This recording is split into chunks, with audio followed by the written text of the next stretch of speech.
Now, he's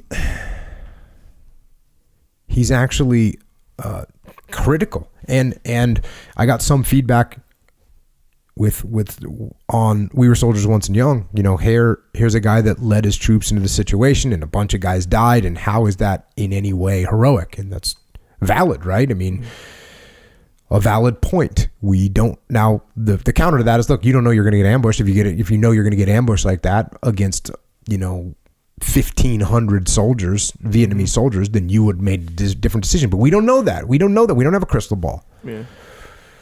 But here's some of Hal Moore's criticism of the way the Vietnam War was fought. And again, this is similar to Hackworth. And Hackworth eventually stood up and said this out loud during the war, which is why he got so much criticism from the Army.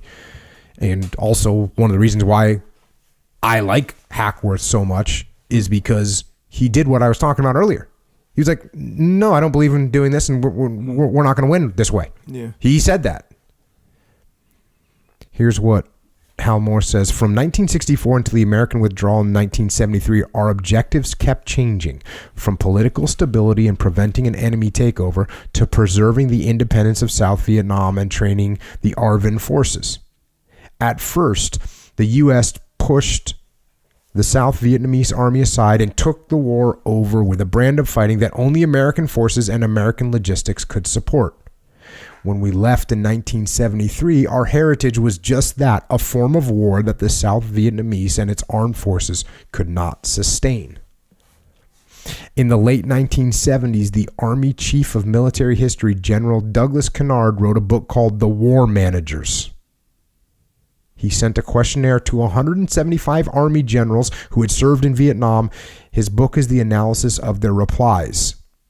Nearly 70% of those generals were uncertain and unclear as to what the U.S. objective was in Vietnam.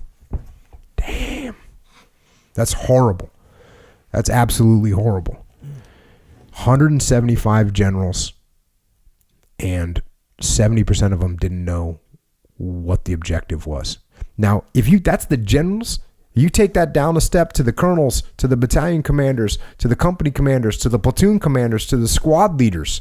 You get down to the front lines and you guys have no idea what they're doing there. How do we expect to accomplish the mission when no one in the chain of command really understands what it is that the objective is, what the mission is?